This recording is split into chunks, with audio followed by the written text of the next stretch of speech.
Kikos. Kikos. Kikos. Ayan. Ayan, nagluluto sila. Ang mga magagaling na tagaluto. Oh, Chef Remy. Si Ate Remy at Madeline. Assistant. Ayan, di ba masaya kami pag Sunday? Ngayon lang kasi nandito ako. Kaya mo. Si Joby naman ang wala. Oo. Mas lalo na dito sana sa Timilita. Pag natawa yun, ano ka eh, mapapatawa ka din. Nung Sunday si Joby ang nandito, ako naman yung wala. O ngayon, ako na Ay, yung walang pasok nandito. si Joby nung Sunday? Oo, yata. Ay, wala ba? Wala? Pumasok siya pero maaga yung uwi niya, alas 2. Doon kami nakita sa kinuhan. Ayan. Namigay mo na siya ng nag-donate mo na siya ng pera sa kinuhan. Kasi talo.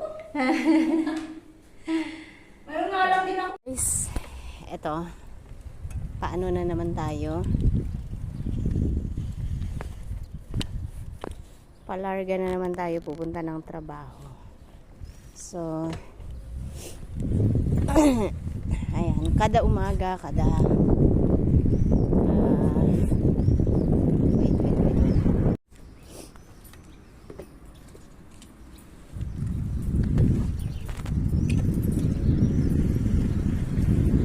Guys. Ayan. Bigyan muna tayo.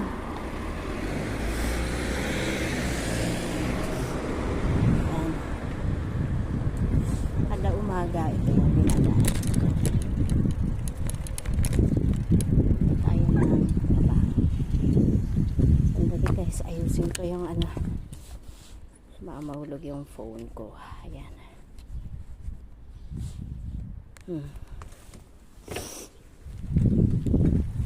Larga na guys.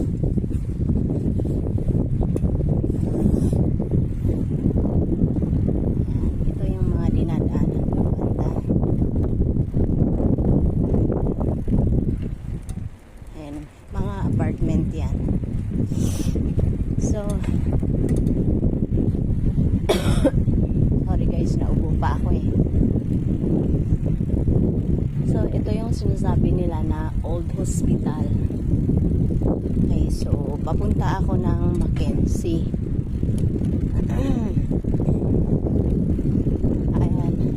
So, every kada umaga, ganito ako, punta sa trabaho ko. Kasi malayo kasi yung trabaho ko. So, pwede naman ako magbus. Ang kaso nga lang, syempre, minsan tipid-tipid din tayo guys. Ako masyado talaga akong matipid kasi ay naku, dami akong karanasan na hirap na kaya minsan nga sabi ng mga kasama ko kuripot daw ako, pero kailangan ko maging kuripot. Hindi ako pumunta dito para lang alam niyo yun guys, nung tulad ng iba mapagbigay na sila pero after that, pag wala na silang pera, isusumbat-sumbat nila sa tao na inano nila. Yan guys ang hindi maganda, di ba? So,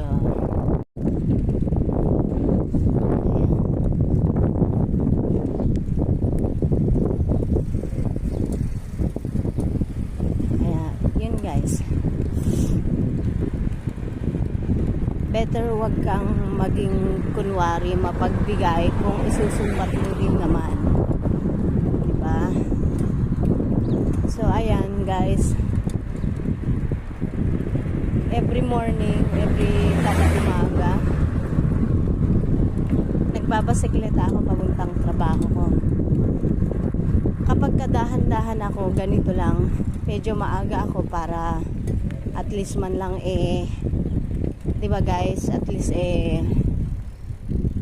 dahan-dahan ako na kasi mahirap din. Dati nakabunggo ako ng sasakyan, basikleta lang ako guys, pero nakabunggo ako ng sasakyan. So kaya yun ang lagi kong inaano, ayoko nang nagmamadali katulad ng dati. Kasi Kasi ayoko nang makabangga. Buti nga mabait yung binangga kong sasakyan. Kung hindi, ipapabayad niya sa akin yung sasakyan niya na nasira. Kaya yan ang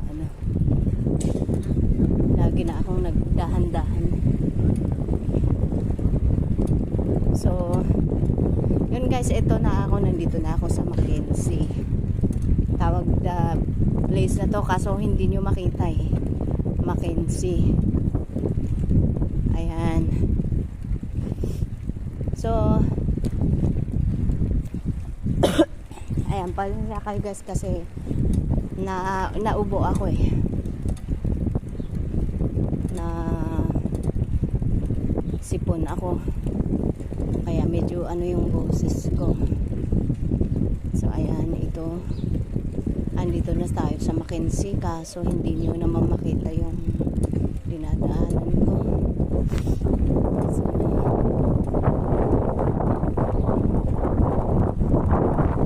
hindi naman ako masyadong pwedeng malikot kasi kapag nakita ako ng pulis, halata ako na nakatutok ako sa cellphone, mahuhuli na naman ako kasi bawal yun nagse-cellphone na. Siyempre kahit hindi lang sasakyan ang may bawal na magse-cellphone. Kahit din ang nagbabasikleta, syempre kailangan nakafocus ka sa dadaanan mo. Kundi mababangga ka or kundi makakabangga ka.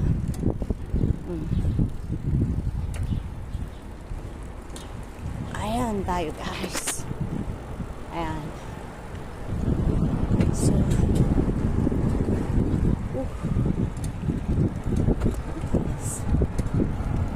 yan guys, dito na tayo sa exactly Mackenzie, around Mackenzie, papunta sa trabaho ko, then makakarating na tayo sa Salt Lake.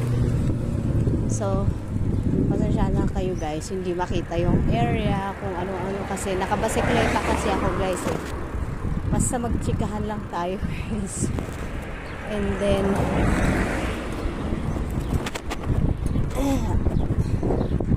kung pwede ko lang i-galaw-galaw kaso pwede may galaw-galaw, pero I try ko kung pwede palang magalaw to. Pwede. Oh, may bus dito. Ayan. Ayan guys, dito na tayo. So, ayan, cruise na tayo guys. Ayan, dito ang hirap. Ayaw ko yung pag-cruise kasi naabala ako sa pag-cruise guys. So, ito. Wala naman kayong makikitang area kasi sky lang naman yung nakikita nyo. Pasensya na kayo guys. So ayun, try kong iikot yung camera ko. Parang hindi kasi pwedeng maiikot yung camera, hindi katulad ng iba. So mag-cruise muna tayo habang walang sasakyan guys. Yes, bakit may daming tubig dito? May nasira ang dito. So, yan guys, medyo masama ang panahon, parang uulan ata mamaya. Pero in case na uulan man, mag-bus siguro ako, ganun. Pero guys, natatakot akong iwan ng basikleta ko kasi yung isang basikleta ko na kulay maroon o let's say sabihin natin na pink yon, nanakaw nila. Pero ikinandado ko, ang kaso nga lang kinater. Kaya ito yung mahirap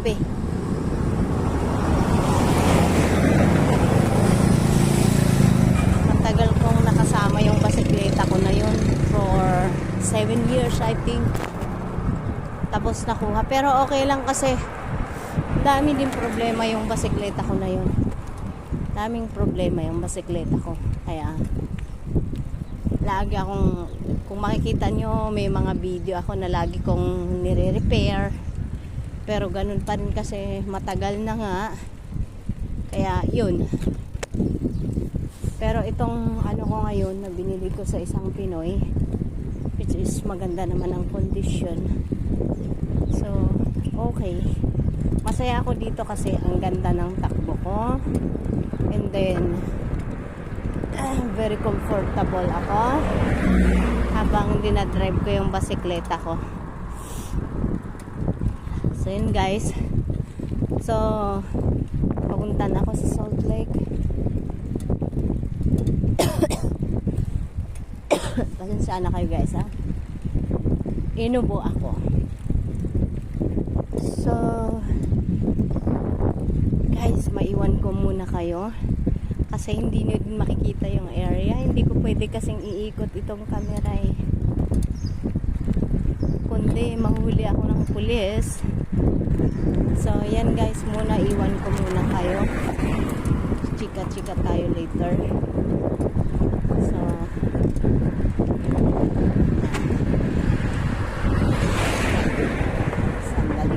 sandali guys. Ayan. So, try ko nga ikot yung camera ko.